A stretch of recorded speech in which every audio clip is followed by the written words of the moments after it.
Infernax is an action RPG, and really it's everything that I would want from like a modern remake of Simon's Quest. It has many similarities with that game, and I just really like the cutscenes and the graphics. It's really just a wonderful game. I like that they added like an option to have a second playable character so you can play two player with someone else or just switch in between the two. It's really cool. There is a level of frustration with this game that keeps me playing because I'm really not very good at these games, so I die a lot. But I really want to see what happens and just see what happened at the end of this. So, yeah, I just had to work my way through it. This game feels like it took just many things that I like about games, especially the Castlevania series, and just vastly improved on them. So let's go ahead and talk more about the game. I really like the setup to the story here. It feels like either an abandoned Castlevania story or one of those games that was just trying to emulate that style back in the 90s. But it's much better than all of that. I really love this game's fantasy setting. I love the world that they've created here. It feels just really fun. So there's this demonic invasion that takes place in, the main character's homeland. He's returning from a year fighting in the Crusades, and he finds out everything in his little dukedom that he runs has gone to shit. Because you play as a duke, and if you want, you can have his squire walking around with you. It's pretty cool. It changes up the gameplay a little bit since, your main character uses a mace and kind of the side character, he uses axes. It's fun. I would honestly prefer something else, like more weapons in the game, but they add enough to it to kind of break up the gameplay. I'll talk a little bit about that later. So you figure out real quick that shit's gone sideways. You find this guy at the very beginning. If you kill him, it changes your morality. If you save him, then he morphs into this freaking monster that you have to fight. And yeah, it's pretty crazy. Eventually you get back to what I think is supposed to be the capital city in this little world that they've created. And you find out that, there's just demons everywhere. As you play through the game, you learn that there's a cult running around that's trying to bring some big bad demon back. Because, of course that's what's happening. That's what happens in many of these games, where you just have a few people who are fucking it up for everyone else. So as you explore the game, you come across several towns, there's some camps, and also a few hermits out there.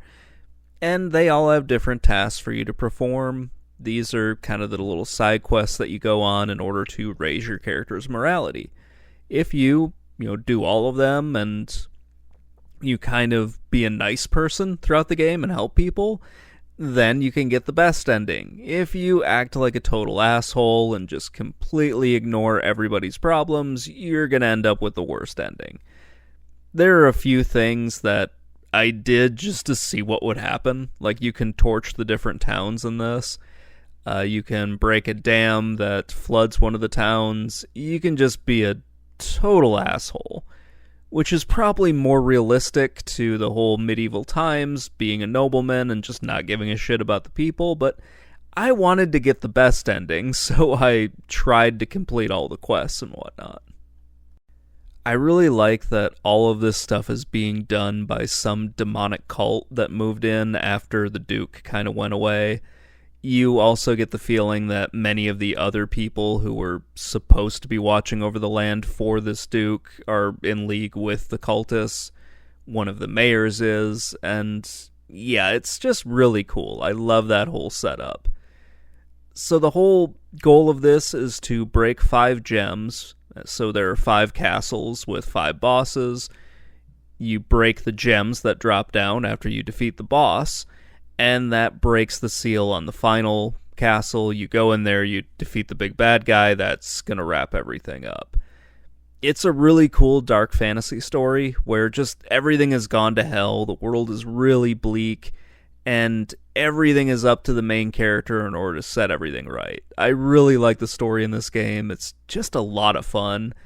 A lot of the characters are really fun. So, yeah, just it's so cool. I really love this game. So, Infernax is a Metroidvania, or whatever you want to call that genre of games. It's a side scrolling action RPG, and it feels an awful lot like one of the Castlevania games, whether it's Symphony of the Night or Simon's Quest or one of the Game Boy Advance games. There are way too many of them for me to really go over. On the surface, it feels like just a regular side scrolling action RPG, but it has really good controls. You get a few spells in this. There are save points that also will replenish your health and mana and that sort of thing. It's just a really solid game. It's a lot of fun to play. The controls are great. I love the different spells. I love using my little squire and all of his... He doesn't get spells, but he gets like a bunch of different items that come in handy. Like he gets a shield, he gets a crossbow, he gets bandages that he can use. And it's just fun to kind of experiment with all of that stuff, and it changes the gameplay up a little bit. Like a lot of these games, you're going to get experience just from killing the different enemies. That comes into play when you go to one of the save points. You can, upgrade your character if you have enough. So you can increase your attack power, your health, or your mana. This is where you unlock a lot of the different items for your little buddy there. It's kind of fun. I like the way they do it. You get a few different attacks, so there's no double jump in this game, but you do have like an attack up that sort of acts like that. You can also have like a little charge attack as well, so that's kind of cool. There is a day and night cycle in here, which really made me think of Simon's Quest, except for in Infernax, it's done way better, where you just get a little cutscene of the moon coming out from behind clouds or the sun rising. And just like that game, the monsters change whether it's day or night, so they'll be stronger at night, and you'll also get a different set of monsters that you have to fight. It's pretty awesome.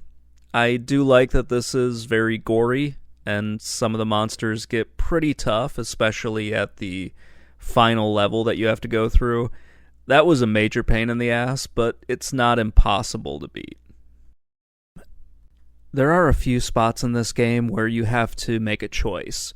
This ties into like the good and the bad ending. Sometimes these will result in a boss fight, other times it'll end with people leaving an area. It's kind of a cool addition to this game. I like how it works with the morality system in this. So you get these choices. If you pick the wrong one, someone will die. If you pick the right one, something weird will happen, but it won't result in any of the townsfolk dying.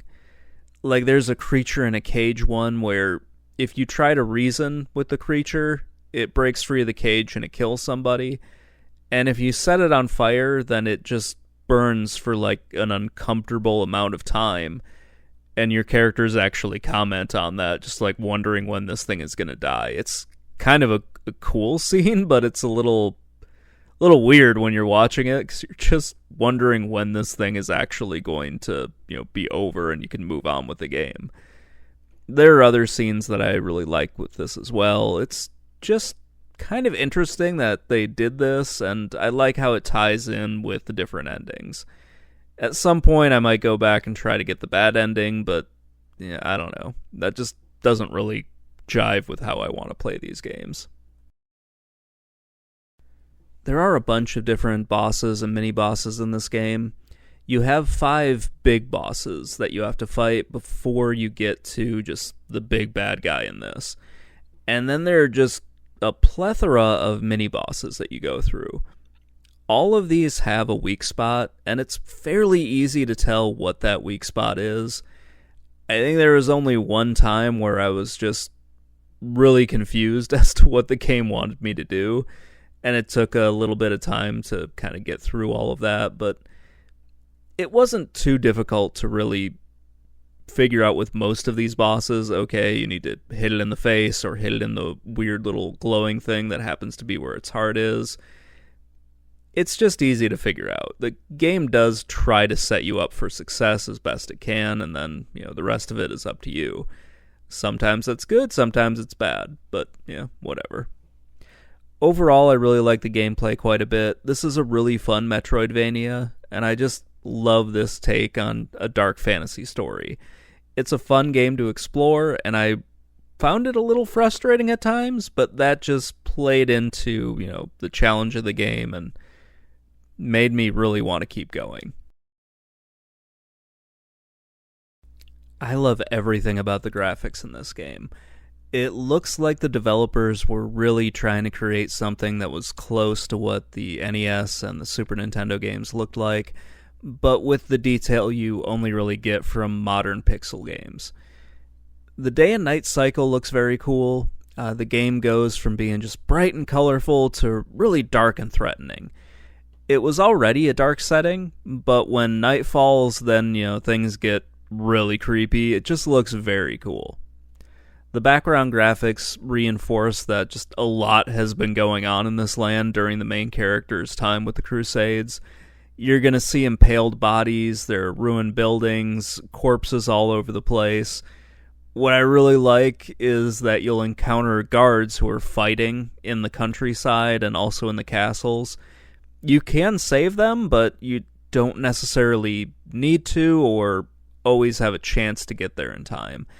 It's pretty awesome to see that stuff. You also see tangible results of what you're doing in the game. So you'll complete a quest, and then you'll see some of the townsfolk repairing a building in the background. Or you'll go to kind of clean out this guy's barn, and then you come back and they're fixing the barn up. You come back again and the barn's fully repaired. It's really nice to see that sort of thing. It's a really nice touch. It lets you know that, hey, you're making a difference. Most games don't really do this stuff, and I just really like that the developers took the time to do that. The backgrounds look great. This is a really fun game to just walk around in. It's also cool that you can see the environment change as you move into the different areas. So you go to one area where it's just an absolute hellscape. You go to one area where it's just like a nice mountainous area, nice little farmland, that sort of thing. Or you'll go to a place where it's like, okay, the demons are really going after this place. It's very cool to see just what happens when you move into those different areas. Overall, I really love the graphics in Infernax. Modern pixel art looks so good, especially when it's done right. And with this game, they do an amazing job with it. The boss characters look awesome. Your characters look good. The townsfolk look alright. Everything just looks really cool. There is one touch in here where you see some not really poorly detailed, but some of the lesser important characters don't get as much detail as others, and I just like the way that looked. Overall, everything's really cool in this. I just love this era of kind of modern video games, and I love that indie developers are experimenting with this style. It looks really cool. So I want to talk a little bit about the ending here, because I think it's pretty awesome. Especially when you go into the castle for the first time, so after you've broken the 5 gems, you get into the big bad keep that you see at the very beginning. You fight off just a bunch of kind of random cultists at the very beginning, and you make it to what looks like the big bad guy you need to fight. And it felt at first a little disappointing, because I was like, really? It's just 3 rooms and then I'm at this guy?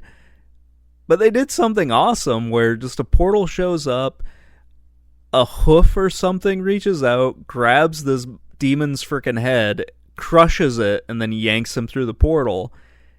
And when you go into that portal in just a little bit, you see his dead body laying there, so it's like, wow, what the fuck did that guy do, and why did he deserve to die? But yeah, he's a demon, so I wasn't really going to dwell on it too much. And then you go through just a nightmare of a frickin' last castle. So up until this point, the battles really haven't been too difficult. Most of the castles are very straightforward. And then you come to the last one and it's just a maze, and I'm not really too sure how I feel about it. All the other castles were just very easy to get through.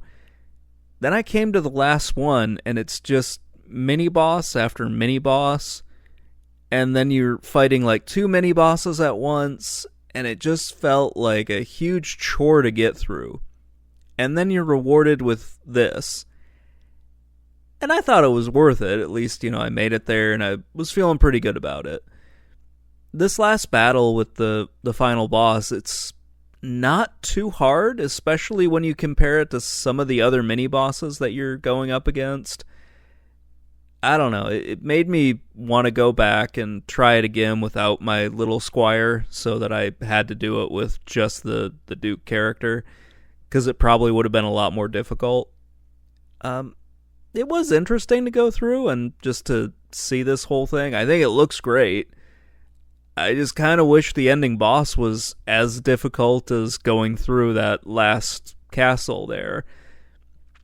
And also as difficult as some of the mini bosses in it. But, yeah, whatever. The ending that I got was pretty cool. I think it was the best ending in the game. I could be wrong about that, or at least it's the one that you get if you've done everything right. There is a chance that I missed something, but yeah, I was just going off of what the little achievements told me at the end. It is cool that you can go through and get some of the other endings, and that might be something I would do later, but I did like the final boss fight. I thought it was really well done, even if it was not kind of as challenging as some of the others.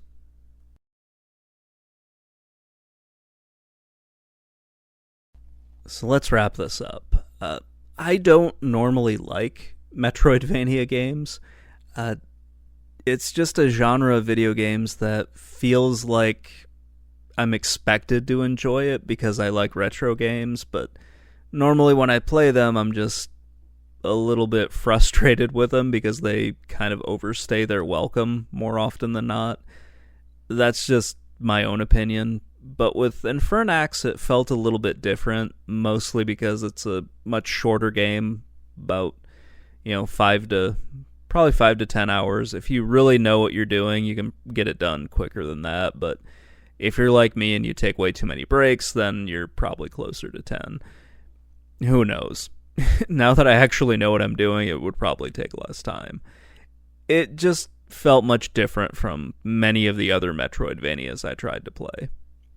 It really did remind me a lot of what Castlevania tried to do with Simon's Quest and ultimately just abandoned because they didn't do it very well, especially back in 87 or 88 when the game came out.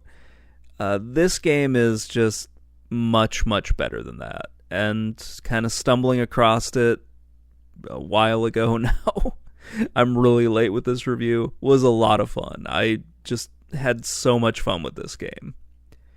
It is one of my favorite games that I have played this year so far.